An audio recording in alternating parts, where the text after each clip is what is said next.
অনেক সন্তান আম্মা আব্বা বৃদ্ধ হওয়ার পর বিছানার মধ্যে প্রস্রাব পায়খানা করে নিজের হাতে পরিষ্কার করতে দ্বিধাবোধ করে। আমি আমার এই উরপুর এলাকার সব সন্তানদের করজোড়ে আবদার করব, পায়ের মধ্যে হাত দিয়ে বলবো, যা কিছু করেন না কেন, আপনি যত টাকা ইনকাম করেন না কেন, আপনি আপনার পিতা মাতাটাকে খেদমত একটু বাড়ায়া করার চেষ্টা করবেন। বাহিরের কোনো মানুষ দিয়া খেদমত না, প্রস্রাব পায়খানা কাজের কোনো লোক দিয়া না, আপনি নিজে থেকে আম্মা আব্বারে সে খেদমতটা করবেন। পারলে মাঝে মাঝে আব্বারে নিয়ে গোসল করবেন, যখন নিজে গাওটা ডইলা দিবেন। ও মুসলমান সমাজ এখন এটা করতে চায় না। আব্বার সঙ্গে কতদিন পর্যন্ত তুমি সন্তান সুন্দরভাবে ব্যবহার করো নাই, একবার চিন্তা করো। আব্বারে কতদিন পর্যন্ত লোকমা দিয়া খাওয়াইয়া দেও নাই, চিন্তা করো। আব্বার সঙ্গে ভালো ব্যবহার হয় নাই, কতদিন চিন্তা করো। এই জন্য আমি আমার এই হাজীগঞ্জের উলপুর এলাকার ভাই বাবাদের কাছে বলে দিতে চাই, এ আমার উলপুরের যুবক ভাইয়েরা, আব্বা আম্মার মনে কষ্ট দিয়া, আব্বা আম্মারে ভাত না দিয়া, আব্বা আম্মারে জুদা কইরা দিয়া, দুনিয়ার জমিনের মধ্যে কেউ যদি তাদের মা বাবার মনে কষ্ট দিয়া 5 ওয়াক্ত নামাজ পড়ে কবুল হবে না, রোজা রাখে কবুল হবে না, হজ করলে কবুল হবে না, দান সদকা করলে কবুল হবে না। ওয়াদা করেন এখান থেকে বাড়িতে যাবেন আর আম্মা আব্বার কদমগুলার মধ্যে ধরবেন, ধরে বলবেন, মা আমি সন্তানকে আপনি ক্ষমা করে দেন, আব্বা আমি সন্তানকে আপনি ক্ষমা করে দেন। যতক্ষণ পর্যন্ত মা বাবা মুখ দিয়ে বলছে ক্ষমা করে দিছি, ততক্ষণ পর্যন্ত আম্মা আব্বার কদম ছাড়বেন না। আজকের মাহফিল কবুল হবে কি হবে না এটার গ্যারান্টি আমি আপনাদেরকে দিতে পারবো না, তবে একটা কথা বলতে পারি, আগামীকালকে যখন দেখবেন এলাকার কোনো বয়স্ক মুরব্বী বাবা দোকানে বলে, হ্যাঁ শামীম ব্রাদার কথা শুই না আমার সন্তান রাত্রবেলা আমার পায়ে ধরে মাপ চাইছে, কোনো মহিলা একজন আর একজনরে বলে, শামীম ব্রাদার কথা শুই না আমার সন্তান আমি মায়ের পায়ে ধরে মাপ চাইছে, কিন্তু আমার সন্তান কোনোদিন আমি মায়ের সাথে অন্যায় করে নাই, আমি বাবার সাথে অন্যায় করে নাই। দেখবেন মনে করবেন মাহফিল কবুল হয়ে গেছে। মুসলমান ও উরপুরের বাবা, আম্মা আব্বা আপনার কাছে টাকা পয়সা চায় না, আম্মা আব্বা চায় আপনি আপনার আম্মা আব্বারে যথেষ্ট সম্মান করেন। অনেকে তো চিন্তা করে, হুজুর যাদের বাড়িতে বাবা আছে তারা বাড়িতে যাইয়া বাবার পায়ে ধরে মাপ চাইব, যাদের বাড়িতে মা আছে তারা বাড়িতে যাইয়া মার পায়ে ধরে মাপ চাইব। আমার আব্বা নাই, আমার আম্মা নাই, আমি কার পায়ে ধরে মাপ চাইব?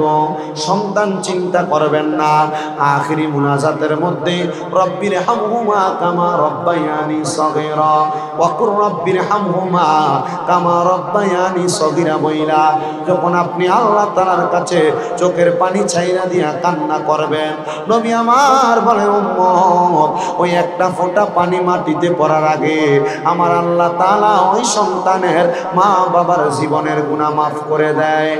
আজকের মাহফিলে যারা বসছেন মা নাই, আজকের মাহফিলে যারা বসছেন বাবা নাই, মাহফিল শেষ করে বাড়িতে যাবেন, সবার মুখ দেখবেন কিন্তু মা বাবার মুখ দেখবেন না।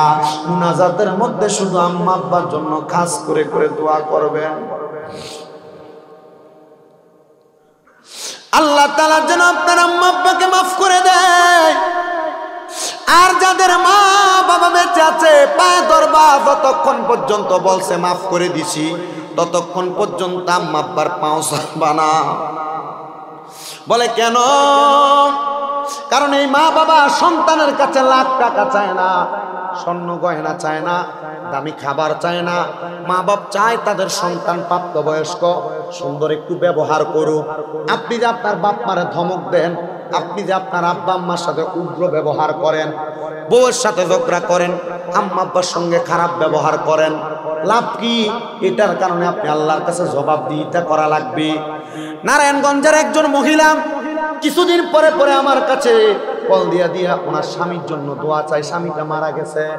ওই মহিলা আমারে বলছে, হুজুর আমার স্বামী যখন আমার সন্তান মাত্র 1.5 বছর বয়স আমার স্বামী মারা গেছে, আমি এই ছেলের দিকে তাকাইলাম, বিবাহ বসি নাই, হুজুর আমার এই সন্তানটার আমি বড় কষ্ট কইরা আমার আসলের সাথে বাইন্দা বাইন্দা মানুষের বাড়িতে বাড়িতে কাজ কইরা আমি আমার এই সন্তানটাকে মানুষ করছি, হুজুর দোয়া করবেন দোয়া করবেন। কিন্তু এই সন্তানটা বিবাহ করছে অল্প কিছুদিন হয়, গার্মেন্টসে চাকরি করতো, ওই গার্মেন্টসের একটা মাইয়াকে বিয়া করার পরে ওই মাইয়ার প্রেসারের কারণে সন্তান প্রথম কয়েকদিন আমার বাড়িতে ছিল, কিন্তু ওই সন্তান এখন আর আমার বাড়িতে থাকে না। আমি মারে বইলেও যায় নাই, স্ত্রীর কথা শুই না, সন্তান তার বাবার বাড়িতে পাশে একটা বাড়িতে ভাড়া থাকে। হুজুর ওই দিন আমি আমার সন্তানটারে আমি নারায়ণগঞ্জের একটা বাজারের কথা কি যেন বলছে, নামটা ভুলে গেছি, ওই বাজারের মধ্যে আমার ছেলেরে দেখে আমি তারা ডাক দিলাম। হুজুর আমার ছেলে আমার সাথে কথা বলতে লাগলেন, কিন্তু দেখলাম তার স্ত্রীটা তার দিকে ফিরে তাকানোর কারণে সে আমার সাথে আর কথা বলে নাই, মুখটা ঢাকনা দিয়া আমি মায়ের কাছ থেকে চলে গেছি। আমি মা ওই ছেলেটার মায়ের মধ্যে জড়ায়া দইরা বলছি, রে আব্বা আমি মা তুই সন্তানের কামাই খাইতে চাই না, আমি মা তোর ইনকামের 1 টাকাও আমি বক্ষণ করতে চাই না। পুত্রে তোর কাছে আমার আবদার হইল, তুই বাহিরে থাকিস না, তুই আমার বাড়িতে থাক, তুই আমার বাড়িতে থাক। আমি মা যেন সকালে একবার তোর মুখটা দেখি, বিকালে একবার তোর মুখটা দেখি, কারণ আমার কলিজা চিরা ধন তুই ধন রে আমি না দেখতে আমি মার কলিজাতে শান্তি লাগে না। তোর জন্য না আমি আমার যৌবন বিসর্জন করে দিছি। সন্তান আপনার মা আপনার জন্য তার আসলে যৌবন বিসর্জন করছি। অনেক সময় আপনি সন্তানকে নিয়ে ঝগড়া করে আপনার মা খাবার খায় নাই, আপনি সন্তানকে নিয়ে ঝগড়া করে আপনার মা জন্য এমন ভাবে ছিল, এমনও রাত্র গেছে আপনার মা ভালো করে ঘুমাইতে পারে নাই, আপনি সন্তান মা জন্য কাঁধে লাথি দিছেন, পেটে লাথি দিছেন। আপনার আব্বা সারাদিন পরিশ্রম করে আসতো, আপনি সন্তান আপনার আব্বা জানের কানের কাছে কান্না করতেন, বাবা ঘুমাইতে পারে নাই। কেন আপনি সন্তান ওই আম্মা আব্বারে এই বয়সে আইসা কষ্ট দিবেন? আবদার জানাই, পারলে দেন পাও আপনার সামনে আমার সামনে দিয়া দেন, আমি আমার জিব্বাটা লাগাইয়া আপনি সন্তানের পাও পরিষ্কার করে দিব। তবু আজকের মাহফিল থেকে আমি কি শিখাইতে পারছি জানি না, এই ওয়াদাটা করে যাবেন আপনারা যে শ্রোতা মণ্ডলীরা আছেন যে আমরা কোনোদিন আম্মা আব্বার সাথে কটু কথা বলবো না। ভাগ্যবান সেই ব্যক্তি, ভাগ্যবান সেই ব্যক্তি, ভাগ্যবান সেই ব্যক্তি। নবীর হাদিস 3 বার বলছেন, ইয়া রাসূলুল্লাহ কারা ভাগ্যবান আপনার কাছে জানতে চাই। নবী আমার বলতেছেন, যাদের পিতামাতা দুনিয়াতে বেঁচে আছে এবং ওই পিতামাতার খেদমতের মাধ্যমে সে জান্নাত হাসিল করতে পেরেছে। নবী আমার বলে, হতভাগা কপাল পোড়া কপাল মন্দ ওই ব্যক্তি যেই ব্যক্তি দুনিয়ার জমিনের মধ্যে পিতামাতা বেঁচে থাকা অবস্থায় জান্নাত হাসিল করতে পারে নাই। ইয়া রাসূলুল্লাহ, ইয়া হাবিবাল্লাহ, বুঝতে পারলাম আপনার কথাটা। নবীজি আবার আপনি আমাদেরকে বোঝান না, আমরা আমাদের পিতা মাতার প্রতি কি দায়িত্ব প্রকাশ করব। মনে করেন আপনার মা বাবা আপনাকে জন্ম দিয়েছে, বার্ধক্যজনিত বয়স, আপনি আপনার মা বাবার খাবার দাবারের দায়িত্ব যেমন নিবেন, আপনি আপনার আম্মা আব্বার ভরণ পোষণের দায়িত্ব তেমন নিবেন, আপনি আপনার আব্বা আম্মার খেদমতের দায়িত্বটা তেমন নিবেন। কিন্তু এমন কাজ করার সত্ত্বেও আপনি যখন দুনিয়াতে চলাফেরা করেন, নবীজি সাল্লাল্লাহু আলাইহি ওয়াসাল্লাম বলছেন, উম্মতেরা এমন অনেক মানুষ আছে যাদের নিজের চলার পথের গতিসীমা ঠিক থাকে না, কিন্তু সেই ব্যক্তি তার পরিবারকে ঠিক করতে যায় তার গতিসীমা আলটায় ফেলে। এই কাজগুলা করার কারণে আল্লাহ তাআলা তার লানত প্রদান করে। এবার নবীজির প্রখ্যাত হাদিস বিশারদ হযরতে ফতেহ আলী সুবহানী রাহমাতুল্লাহ আলাইহি, তিনি ভারতের গুজরাটে বসবাস করতেন। ফতেহ আলী সুবহানী রাহমাতুল্লাহ আলাইহি বলেন, জগতের মানুষ তোমরা শুনে নাও, আমি দুনিয়ার জমিনে অনেক মানুষ দেখেছি, অনেক মানুষ দেখেছি, কিন্তু এমন ইবাদতকারী কোনো বান্দা দুনিয়াতে দেখি নাই যে বান্দা আমার সামনে পড়েছিল, যার নাম হলো হযরতে হাম্মাদ রাহমাতুল্লাহ আলাইহি। সে আমাকে একদিন, আমি ফজরের নামাজের পরবর্তী সময়ে আল্লাহ তাআলার ইবাদতের মধ্যে মশগুল ছিলাম, সে আমাকে আমার ঘরের মধ্যে আইসা বলতেছে, হে আল্লাহর বান্দা, আপনি তো দুনিয়ার জমিনের মধ্যে আল্লাহর নেক বান্দা হিসেবে পরিচিত, আপনি আমাকে একটা কথা বলেন, আপনি কি আমার ছোট্ট একটা উপকার করতে পারবেন? বলে, কি উপকার?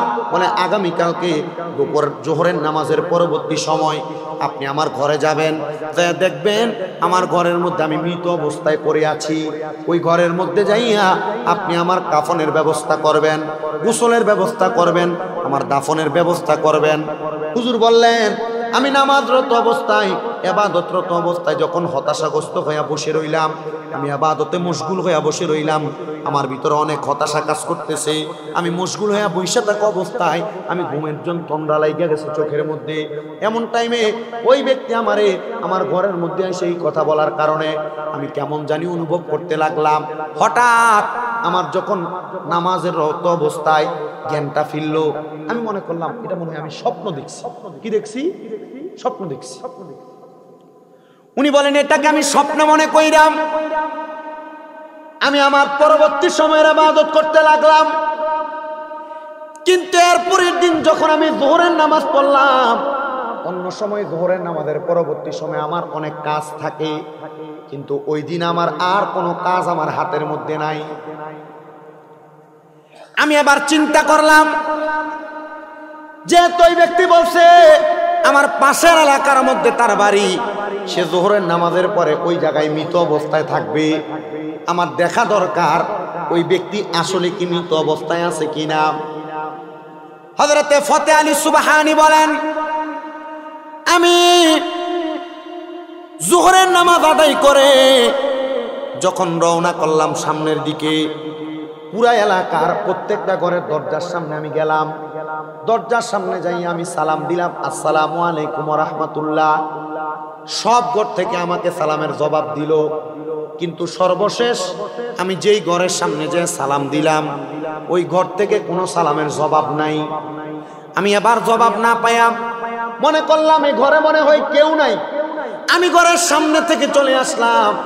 এমন টাইমে আমার দিমাগের মধ্যে আসলো, হায়রে ওই বান্দা না বলেছে সে মৃত অবস্থায় থাকবে, ওই বান্দা কেমন আছে কিভাবে আছে আমি একটু দেখা দরকার। এবার বান্দার ঘরের দরজার সামনে যাইয়া দরজার মধ্যে এমন জোরে আঘাত করেছে, আঘাত কইরা বান্দার ঘরের মধ্যে প্রবেশ কইরা দেখি একজন বান্দা সেজদারত অবস্থায় পড়ে আছে। হযরতে ফতে আলী সুবহানী বলেন, আমি তার ঘরের মধ্যে যাইয়া তাকে সেজদারত অবস্থায় দেখা মনে করলাম সে যোহরের নামাজ আদায় করতেছে, কিন্তু তার সেজদা এত লম্বা, সে সেজদা থেকে মাথা উঠাচ্ছে না। আমি মনে মনে একটু চিন্তাগ্রস্ত হইয়া তারে ধরলাম। ধরার পরে দেখলাম কাইত হইয়া নিচের দিকে পড়ে যাচ্ছে। আমি জিজ্ঞাসা করলাম, এ বান্দা তুমি কেন কোনো কথা বলো না? তখন দেখলাম তার কোনো জবাব নাই। তার নাকের মধ্যে, মুখের মধ্যে, চোখের মধ্যে আমি তোলা দিয়া দেখলাম।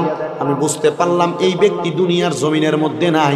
এই ব্যক্তি আমাকে বলছে মৃত অবস্থায় পড়ে থাকবে, সে তো ইন্তেকাল করেছে। ইন্না লিল্লাহি ওয়া ইন্না ইলাইহি। এই ঘরের মধ্যে আমার আল্লাহ তাআলার কাছে রিয়াজত করে কাটাইছেন, এমন ইবাদত করেছেন, এমন ইবাদত করেছেন, তার পূর্ববর্তী সকল ইবাদতের জন্য আমার আল্লাহ তাআলার কাছে ক্ষমা চাইছেন। বয়স্ক বাবারা, যুবক বন্ধুরা, জীবনে অনেক নামাজ আপনার কাজা হয়েছে, এই কাজা নামাজ আপনি পড়েন কিনা আমি জানি না। আপনার নামাজ অনেক ছেড়েছেন, এই নামাজগুলো আপনি আদায় করেন কিনা আমি জানি না। তবে আমি একটা বুদ্ধি শিখিয়ে দিতে পারি, একটা ইবাদত করলে আপনার কাজা নামাজগুলো আদায় হবে। এই নামাজটার নাম হলো উমরি কাজা নামাজ। আছে না উমরি কাজা নামাজ? কত নামাজ আপনারা ছাড়ছেন, এখন নামাজ পড়তেছেন। আগে যে নামাজগুলা ছুটছে ওই নামাজগুলো আপনার কবুল হওয়ানোর জন্য এখন আপনি কি করবেন? ওই নামাজগুলার ঘাটতি কেমনে পূরণ করবেন? ওলামায়ে কেরাম একসাথে একটা সিস্টেম তৈরি করে দিয়েছেন, একটা নিয়ম নির্ধারণ করে দিয়েছেন। কোনো মানুষ যদি মসজিদের মধ্যে প্রবেশ করে, ফজরের নামাজের সুন্নতরা পড়ার আগবর্তী সময় অথবা পরবর্তী সময় 2 রাকাত করে উমরি কাজা নামাজ আদায় করে, তার পূর্বের প্রত্যেক বছরের, প্রত্যেক দিনের, প্রত্যেক ওয়াক্তের নামাজগুলা আদায় করা হয়ে যাবে। সুবহানাল্লাহ বলেন। এজন্য প্রত্যেক নামাজের সুন্নত নামাজের পরবর্তী সময়ে আপনারা চেষ্টা করবেন 2 রাকাত করে নামাজ আদায় করার জন্য। এই নামাজটা আদায় করলে দেখবেন আপনার পূর্ববর্তী নামাজ যা ছেড়েছেন এই নামাজগুলো আপনার আদায় হয়ে যাবে, এই নামাজগুলোর কাজা আদায় হয়ে যাবে। হযরতে ফতে আলী সুবহানী বলেন, সে 21 বছর মানুষের চোখের আড়ালে ছিল, 21 বছর পর্যন্ত চোখের আড়ালে ছিল। সে 21 বছর এই ঘরের মধ্যে লুকিয়ে লুকিয়ে ইবাদত করেছে, তবে তার কোনো খবর আমরা তোমাদের কাছে দিতে পারবো না।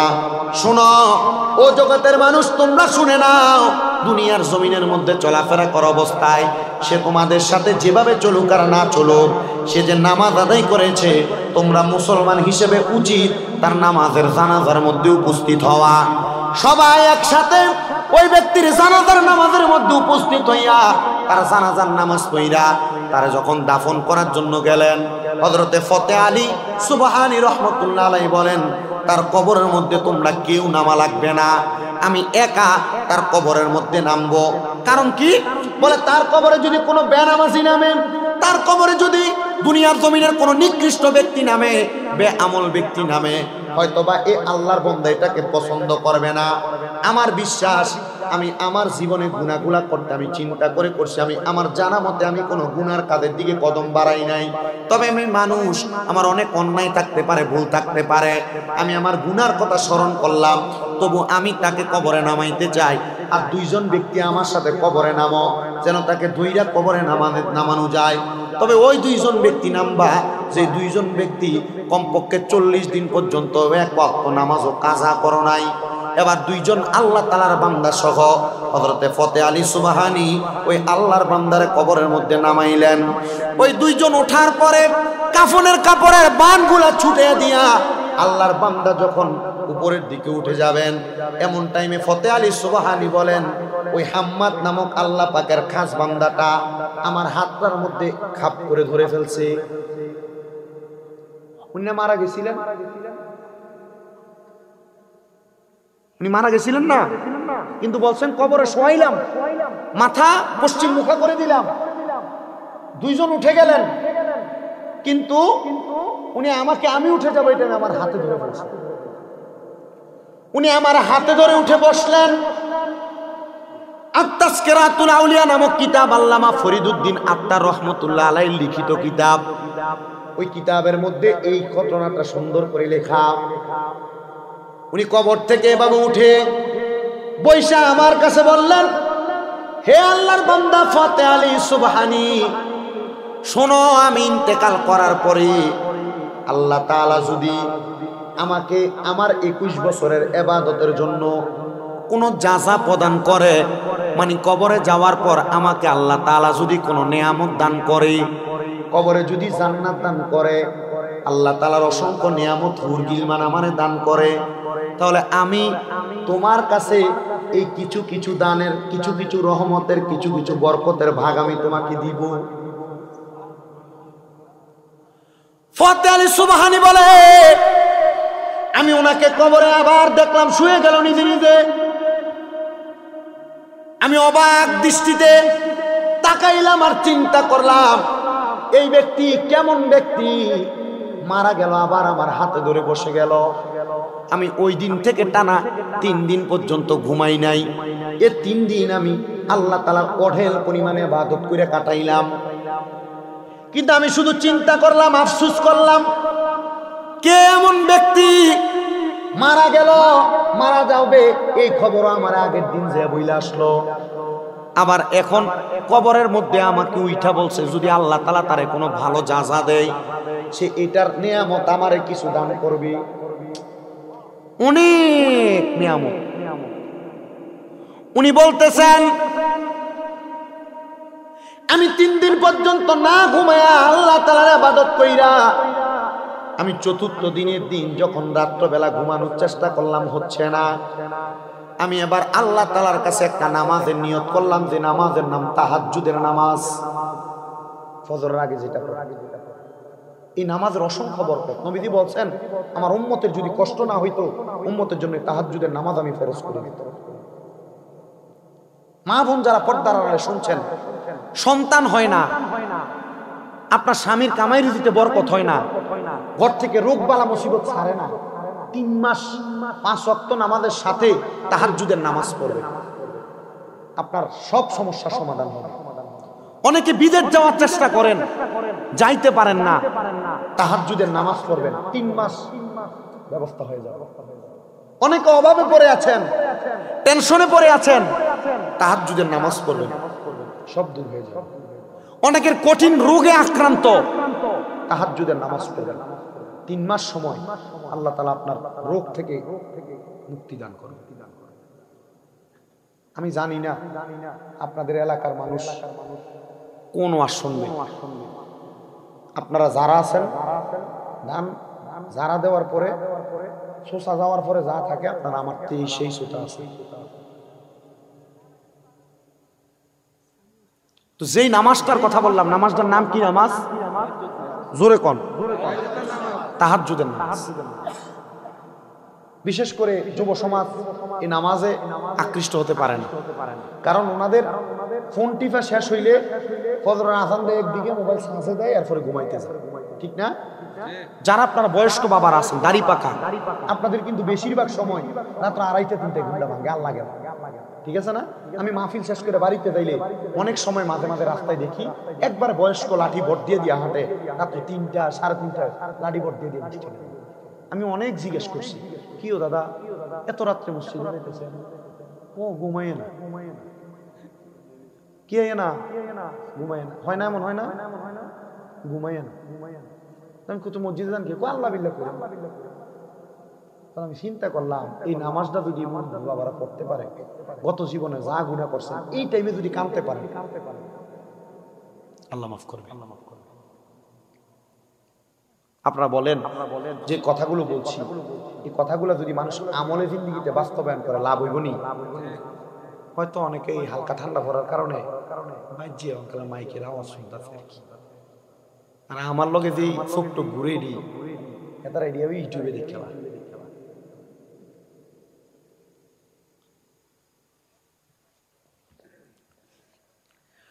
তো যেই কথা আমি বলতেছিলাম, উনি বলেন আমি তাহাজ্জুদের নামাজে দাঁড়াইলাম, 2 রাকাত নামাজ পড়লাম,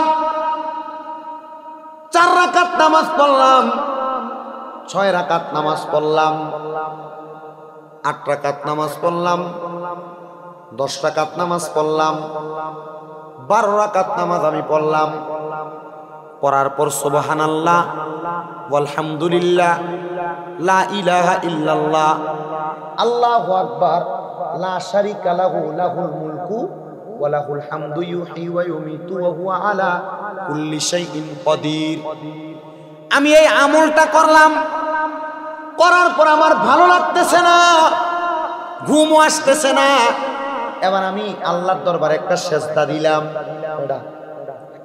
সেজদা দিয়ে আমি কোনো কিছু বলি না, ঘুমানোর চেষ্টা করলাম।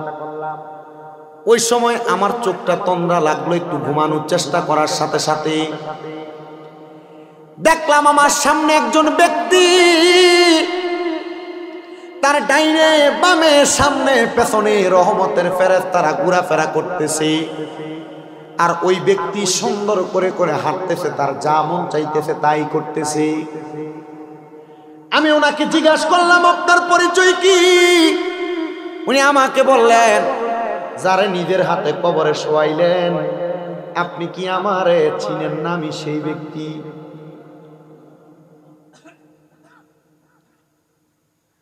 বলে আপনার কবরের অবস্থা কেমন? উনি বলে আমার কবরের অবস্থা আল্লাহ তাআলা তো সুন্দর করে দিয়েছে, আমি দুনিয়ার মানুষের কাছে এটা বইলা বোঝাইতে পারবো না। এবার আল্লাহর বান্দা বলেন আমি যেহেতু একজন জান্নাতি মানুষের সন্ধান পাইলাম, আমি ওই ঘুমন্ত অবস্থায় স্বপ্নের মধ্যে ওই ব্যক্তিকে জিজ্ঞাসা করলাম আল্লাহ তাআলা আপনাকে কোন কোন আমলের কারণে জান্নাত দিছে আমাকে বলেন। ওই যে আপনি 21 বছর একটানা ঘরের দরজা বন্ধ করে ইবাদত করছেন, আমার আল্লাহ কি আপনাকে এই জন্য জান্নাত দিছে নাকি? আল্লাহর বান্দা বলে না না, আমারে আল্লাহ তাআলা 21 বছরের ইবাদতের কারণে জান্নাত দেয় নাই। আমি আমার জীবনের হায়াতে জিন্দেগিতে যখন আমি প্রাপ্তবয়স্ক, যখন আমার বয়স 17 থেকে 18 বয়স, তখন কিন্তু সন্তান প্রাপ্তবয়স্ক হয়। ওই বয়সে আমি আমার বর বাড়ি ছেড়ে দিয়ে আমি আমার বন্ধু বান্ধবের পাল্লায় পড়ে আমি বদ কাজ নর্তকী বানার মধ্যে ঘোরাফেরা করতাম। কিন্তু এমন এক সময় আল্লাহর একজন বুজুর্গ বান্দার সাথে আমার সাক্ষাৎ হয়েছে। ওই বুজুর্গ আমারে বলেছে আমি যেন দুনিয়াতে 3টা কাজের মাধ্যমে আল্লাহরে তালাশ করি। 1 নাম্বার আম্মা আব্বার খেদমত, 2 নাম্বার হইল আমার আল্লাহ তাআলার ইবাদত, 3 নাম্বার হইল কম খায়া খায়া আল্লাহ তাআলার রিয়াজত। ওই 3টা কাজ যদি আমি করি আমার আল্লাহ তাআলা আমারে মুক্তি প্রদান করবে। জাননি আমি যখন কম খাইতাম আমার আল্লাহ তাআলার পক্ষ থেকে আমার জন্য খাবার আসতো। বলে কেমনে গো? বলে 21 বছর পর্যন্ত ইবাদত করতাম, আমি তো কোনো ইনকাম করতাম না, কিন্তু আমার যখন পেটের মধ্যে ক্ষুধা লাগতো আমি 2 রাকাত নফল নামাজ পড়তাম। আমি নফল নামাজটা কইরা আল্লাহর কাছে দোয়া করতাম। ওই 2 রাকাত নফল নামাজের নাম হলো সলাতুল ইস্তিসহাদের নামাজ, সলাতুল হাজতের নামাজ। আমি সাজদার মধ্যে যাইয়া আল্লাহর কাছে 3 বার সুবহান রাব্বিয়াল আলা কইরা আল্লাহরে বলতাম, আল্লাহ এখন তো তোমার বান্দার পেটের মধ্যে ক্ষুধা, আমি চাই না দুনিয়ার কোনো মানুষের কাছে হাত বাড়াইতে, আমি চাই তোমার কাছে আল্লাহ তুমি খাবারের ব্যবস্থা করে দাও। ওই বান্দা বলে নামাজের সালাম ফিরানোর আগে আমি ডান দিকে সালাম ফিরাইয়া বাম দিকে ফিরাইয়া দেখতাম আমার জন্য একটা রুটি হাজির হয়ে গেছে। কয়টা রুটি? একটা রুটি হাজির হয়ে গেছে। ওই একটা রুটিকে আমি 4 ভাগ করতাম, আমি 4 দিন পর্যন্ত একটা রুটি খাইতাম। আমি আল্লাহর বান্দা 21 বছর পর্যন্ত ইবাদত করলাম। রিয়াজত ঠিক, ইবাদত ঠিক, কিন্তু আমার এই রিয়াজত এবং ইবাদত হইছে পরে। শোনো রে, আমি বাড়িতে আইসা আমি আমার বৃদ্ধ মা বাবাকে ঘরের মধ্যে পাইছিলাম। আমার আম্মা আব্বার খাসিয়ত ছিল, আমার আম্মা আব্বা 5 ওয়াক্ত নামাজও পড়তেন, কিন্তু আল্লাহ তাআলার কোন অশেষ মেহেরবানি জানি, আল্লাহ তাআলা আমার আম্মা আব্বারে বৃদ্ধ বয়সে আমি সন্তান তাদের কাছে আসার পরে আল্লাহ তাআলা তাদেরকে প্যারালাইজড করে দিছে। অনেক মানুষ আছে এক পা এক হাত অবশ্যই হয়ে যায় না, প্যারালাইসিস হয়ে যায়, প্যারালাইজড করে দিয়েছে আমার আম্মা আব্বারে। এমন অবস্থায় আমি পাইয়া আমি আমার মা বাবারে শুধু ওযু করে দিতাম, আর আমার আম্মা আব্বা নামাজের ওয়াক্তে নামাজ পড়তো। আমাদের ঘরের মধ্যে 2টা বকরি থাকার কারণে ওই বকরি দ্বারা আমরা আমাদের সমাজের এই দুগ্ধ দহন করে বিক্রি কইরা আমরা আমার পরিবার চালাইতাম। এই অল্প খাবার দিয়ে আমাদের হইয়া যাইতো। আমি আমার আল্লাহর কাছে জিজ্ঞাসিত করেছিলাম, আল্লাহ কেন আপনি আমার জান্নাত প্রদান করেছেন? আল্লাহ তাআলার পক্ষ থেকে আওয়াজ দেয়, বান্দা জান্নাত প্রদান করা হয়েছে এই কারণে তুমি যে তোমার বৃদ্ধ মা বাবাকে তুমি ওযু করাইয়া দিছো। কি করে দিছে? ওযু করে দেওয়ার কারণে মাত্র নামাজ পড়ছিল কয় বছর? 21 বছর। ওইটার কারণে আল্লাহ জান্নাত দেয় নাই, সে বলতেছে। ছোট্ট একটা কাজ, ছোট্ট একটা আমল আপনার জীবন পরিবর্তন করে দিতে পারে। নামাজ বেহেশতের চাবি, সত্য কথা। কিন্তু আল্লাহর নবী কয় তোমার আম্মা আব্বা এদেরকে কষ্ট দিয়া নামাজ, এটা তোমার দুজকের কারণ হবে।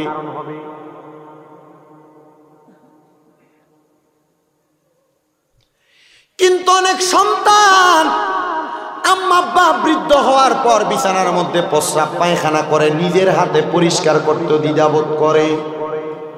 আমি আমার এই উরপুর এলাকার সব সন্তানদের করজোরে আবদার করব, পায়ের মধ্যে হাত দিয়ে বলবো, যা কিছু করেন না কেন, আপনি যত টাকা ইনকাম করেন না কেন, আপনি আপনার পিতা মাতাটাকে খেদমত একটু বাড়ায়া করার চেষ্টা করবেন।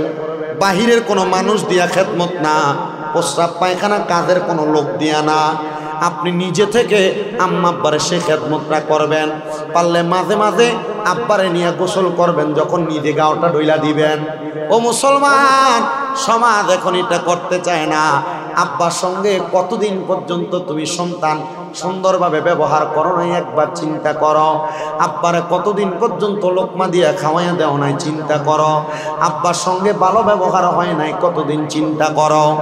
এই জন্য আমি আমার এই হাজীগঞ্জের উলপুর এলাকার ভাই বাবাদের কাছে বলে দিতে চাই, এ আমার উলপুরের যুবক ভাইয়েরা, আব্বা আম্মার মনে কষ্ট দিয়া, আব্বা আম্মারে ভাত না দিয়া, আব্বা আম্মারে জুদা কইরা দিয়া, দুনিয়ার জমিনের মধ্যে কেউ যদি তাদের মা বাবার মনে কষ্ট দিয়া 5 ওয়াক্ত নামাজ পড়ে কবুল হবে না, রোজা রাখে কবুল হবে না, হজ করলে কবুল হবে না, দান সদকা করলে কবুল হবে না। ওয়াদা করেন এখান থেকে বাড়িতে যাবেন আর আম্মা আব্বার কদমগুলার মধ্যে ধরবেন, ধরে বলবেন মা আমি সন্তানকে আপনি ক্ষমা করে দেন, আব্বা আমি সন্তানকে আপনি ক্ষমা করে দেন। যতক্ষণ পর্যন্ত মা বাবা মুখ দিয়ে বলছে ক্ষমা করে দিছি, ততক্ষণ পর্যন্ত আম্মা আব্বার কদম ছাড়বেন না।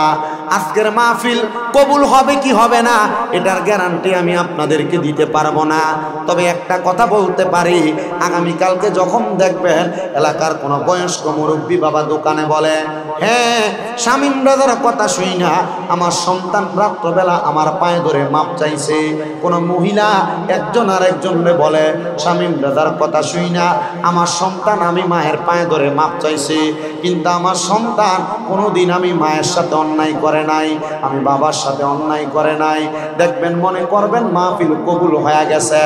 মুসলমান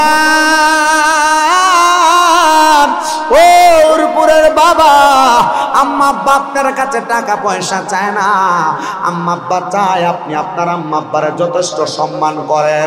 অনেকে তো চিন্তা করে হুজুর যাদের বাড়িতে বাবা আছে তারা বাড়িতে যাইয়া বাবার পায়ে ধরে মাপ চাইব, যাদের বাড়িতে মা আছে তারা বাড়িতে যাইয়া মার পায়ে ধরে মাপ চাইব। আমার আব্বা নাই আমার আম্মা নাই আমি কার পায়ে ধরে মাপ চাইব? সন্তান চিন্তা করবেন না, আখিরি মুনাজাতের মধ্যে রব্বির হামহুমা কামা রব্বায়ানি সগীরা ওয়া কুর রব্বির হামহুমা কামা রব্বায়ানি সগীরা বইলা যখন আপনি আল্লাহ তাআলার কাছে চোখের পানি ছাইরা দিয়া কান্না করবেন, নবী আমার বলে উম্মত ওই একটা ফোঁটা পানি মাটিতে পড়ার আগে আমার আল্লাহ তাআলা ওই সন্তানের মা বাবার জীবনের গুনাহ মাফ করে দেয়। আজকের মাহফিলে যারা বসছেন মা নাই, আজকের মাহফিলে যারা বসছেন বাবা নাই, মাহফিল শেষ করে বাড়িতে যাবেন সবার মুখ দেখবেন কিন্তু মা বাবার মুখ দেখবেন না। মুনাজাতের মধ্যে শুধু আম্মা আব্বার জন্য খাস করে করে দোয়া করবেন, আল্লাহ তাআলা যেন আপনার আম্মা আব্বাকে মাফ করে দেয়। আর যাদের মা বাবা বেঁচে আছে পায়ে ধরবা, যতক্ষণ পর্যন্ত বলছে মাফ করে দিছি ততক্ষণ পর্যন্ত আম্মা আব্বার পাও ছাড়বা না। বলে কেন? কারণ এই মা বাবা সন্তানের কাছে লাখ টাকা চায় না, স্বর্ণ গয়না চায় না, দামি খাবার চায় না, মা বাপ চায় তাদের সন্তান প্রাপ্তবয়স্ক সুন্দর একটু ব্যবহার করুক। আপনি যে আপনার বাপ মারে ধমক দেন, আপনি যে আপনার আব্বা আম্মার সাথে উগ্র ব্যবহার করেন, বউয়ের সাথে ঝগড়া করেন, আম্মা আব্বার সঙ্গে খারাপ ব্যবহার করেন, লাভ কি?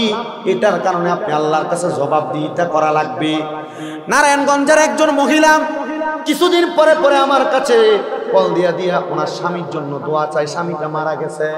ওই মহিলা আমারে বলছে হুজুর আমার স্বামী যখন আমার সন্তান মাত্র 1.5 বছর বয়স আমার স্বামী মারা গেছে, আমি এই ছেলের দিকে তাকাইয়া বিবাহ বসি নাই হুজুর, আমার এই সন্তানটার আমি বড় কষ্ট কইরা আমার আসলের সাথে বাইন্দা বাইন্দা মানুষের বাড়িতে বাড়িতে কাজ কইরা আমি আমার এই সন্তানটাকে মানুষ করছি হুজুর, দোয়া করবেন দোয়া করবেন। কিন্তু এই সন্তানটা বিবাহ করছে অল্প কিছুদিন হয়, গার্মেন্টসে চাকরি করতো, ওই গার্মেন্টসের একটা মাইয়াকে বিয়া করার পরে ওই মাইয়ার প্রেসারের কারণে সন্তান প্রথম কয়েকদিন আমার বাড়িতে ছিল, কিন্তু ওই সন্তান এখন আর আমার বাড়িতে থাকে না। আমি মারে বইলেও যায় নাই, স্ত্রীর কথা শুই না, সন্তান তার বাবার বাড়িতে পাশে একটা বাড়িতে ভাড়া থাকে। হুজুর ওই দিন আমি আমার সন্তানটারে আমি নারায়ণগঞ্জের একটা বাজারের কথা কি যেন বলছে নামটা ভুলে গেছি, ওই বাজারের মধ্যে আমার ছেলেরে দেখে আমি তারা ডাক দিলাম, হুজুর আমার ছেলে আমার সাথে কথা বলতে লাগলেন, কিন্তু দেখলাম তার স্ত্রীটা তার দিকে ফিরে তাকানোর কারণে সে আমার সাথে আর কথা বলে নাই, মুখটা ঢাকনা দিয়া আমি মায়ের কাছ থেকে চলে গেছি। আমি মা ওই ছেলেটার পায়ের মধ্যে জড়ায়া দইরা বলছি রে আব্বা আমি মা তুই সন্তানের কামাই খাইতে চাই না, আমি মা তোর ইনকামের 1 টাকাও আমি বক্ষণ করতে চাই না, পুত্রে তোর কাছে আমার আবদার হইল তুই বাহিরে থাকিস না, তুই আমার বাড়িতে থাক, তুই আমার বাড়িতে থাক, আমি মা যেন সকালে একবার তোর মুখটা দেখি, বিকালে একবার তোর মুখটা দেখি। কারণ আমার কলিজা চিরা ধন তুই, তুই ধন রে আমি না দেখতে আমি মার কলিজাতে শান্তি লাগে না। তোর জন্য না আমি আমার যৌবন বিসর্জন করে দিছি। সন্তান, আপনার মা আপনার জন্য তার আসলে যৌবন বিসর্জন করছি। অনেক সময় আপনি সন্তানকে নিয়ে ঝগড়া করে আপনার মা খাবার খায় নাই, আপনি সন্তানকে নিয়ে ঝগড়া করে আপনার মা আগল নিয়ে এমন ভাবে ছিল, এমন রাত্র গেছে আপনার মা ভালো করে ঘুমাইতে পারে নাই। আপনি সন্তান মা জন্মের কাঁধে লাথি দিছেন, পেটে লাথি দিছেন। আপনার আব্বা সারাদিন পরিশ্রম করে আসতো, আপনি সন্তান আপনার আব্বা জানের কানের কাছে কান্না করতেন, বাবা ঘুমাইতে পারে নাই। কেন আপনি সন্তান ওই আম্মা আব্বারে এই বয়সে আইসা কষ্ট দিবেন? আবদার জানাই, পারলে দেন পাও আপনার সামনে, আমার সামনে দিয়া দেন, আমি আমার জিব্বাটা লাগাইয়া আপনি সন্তানের পাও পরিষ্কার করে দিব। তবু আজকের মাহফিল থেকে আমি কি শিখাইতে পারছি জানি না। এই ওয়াদাটা করে যাবেন আপনারা যে শ্রোতা মণ্ডলীরা আছেন, যে আমরা কোনোদিন আম্মা আব্বার সাথে কটু কথা বলবো না, ধমক দিব না, আম্মা আব্বারে জুদা করব না। আম্মা আব্বারে ঘরের মধ্যে থেকে যদি আলাদা করে থাকি, এখান থেকে বাড়িতে যাইয়া আম্মা আব্বারে বাড়িতে আমার ঘরে আইনা দিব, আমার ঘরে আইনা 3 বেলা খাবার আমার ঘরে করে দিব। দেখবেন এমন নিয়ামত আল্লাহ তাআলা আপনারে বাড়াইয়া দিবে, এমন নিয়ামত আল্লাহ তাআলা আপনারে বাড়াইয়া দিবে, ওই নিয়ামতের কথা আপনি কল্পনাও করতে পারবেন না। আমার সাথেরই একটা ছেলে কুমিল্লা বরুড়াতে বাড়ি, নাম ইসমাইল। তার মা বাপ বলছে, হুজুর আমার ছেলেটা বিদেশ যাইতে চায়, আমার বাজারের দোকান আছে, হুজুর আমি আমার ছেলেরে বলছি ছেলে যেন বিদেশ না যায়, বাজারের দোকান সামলায়। আমি তারে আজকেও বলছি বিদেশ যাওয়ার দরকার নাই, আম্মা আব্বা যেহেতু চাই তুই দেশে থাক, তোর আম্মা আব্বার কথাটা শুই না, বিদেশের টাকা দেখবি, তুই দেশে কামাই করতে পারস। কারণ মা বাপ এমন নিয়ামত, আল্লাহর নবী রহমতের নবী কয়, হুমা জান্নাতুকা হুমা নারুকা। শোনো মানুষ, এই মা বাবা তোমার জান্নাত, এই মা বাবা তোমার জাহান্নাম। যদি চাও মা বাপরে দিয়া জান্নাত কামাই করতে পারবা, যদি চাও মা বাপরে দিয়া জাহান্নাম কামাই করতে পারবা। এজন্য আপনার জানাই, ওই মা বাবার প্রতি সম্মান রাইখা আম্মা আব্বারে তাজিম করবেন, আম্মা আব্বার প্রতি ইজ্জত সম্মান করবেন। আর যদি টাকা পয়সা থাকে, আম্মা আব্বারে বড় হজ করাইতে পারেন আর না পারেন, মা বাপ তো আপনার অনেক সম্পদ দিয়া যাবে, মা বাপরে যে বুদ্ধি দিবেন, সম্পদের একটা কোনা দিয়া বেচ্ছা, আব্বা আপনি একটু উমরা হজটা করে আসেন, মক্কা মদিনা দেখে আসেন। সন্তানদের এই কথা বলবো, দূরের কথা চিন্তা করে মা বাপ জমি বেচতে আমরা বাগের মধ্যে কম পইরা যাইব না, না না। ওই মা বাপ যদি সম্পদের একটা অংশ বেচা মক্কা মদিনা যায় হজ করবার লাইগা, মা বাপ মক্কার গিলাফে দূরে দূরে দোয়া করব, মা বাপ মক্কা শরীফের দরজার মধ্যে দূরে দূরে দোয়া করব, আব্বা মদিনা শরীফে সালাম দিয়া দিয়া দোয়া করব। আর ওই জায়গায় দোয়া করলে দোয়া কবুল হবে, গ্যারান্টি আছে। আল্লাহ তাআলা ওই আল্লাহর কাবা ঘর আপনাদের মা বাবারে দেখানো, আপনারা দেখার তৌফিক দান করুন। আর আপনারা যারা বয়ান শুনছেন, এই বয়ানের উপর ভিত্তি করে মা বাবার প্রতি যদি কোনো অবহেলা, অবদৃষ্টি, কুদৃষ্টি থাইকা থাকে, এগুলো উঠাইয়া আম্মা আব্বার সাথে সম্পর্কটা যেন আল্লাহ তাআলা ঠিক গলাগলি এমন মুহাব্বতের সম্পর্ক করে দেয়, পড়ে না আমিন। ওয়াখিরি দাওয়ানা আনিল হামদুলিল্লাহি রাব্বিল আলামিন।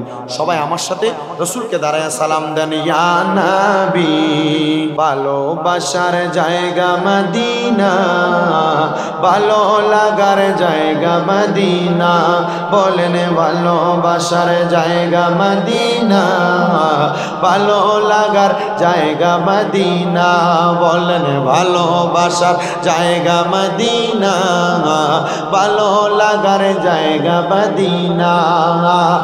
এত সুন্দর জায়গা কোথাও দেখি না, এত সুন্দর জায়গা কোথাও দেখি না, সাজিয়েছেন দয়াল রাব্বানা, ভালো লাগার জায়গা মদিনা, বলেন ভালোবাসার জায়গা মদিনা, ভালো লাগার জায়গা মদিনা।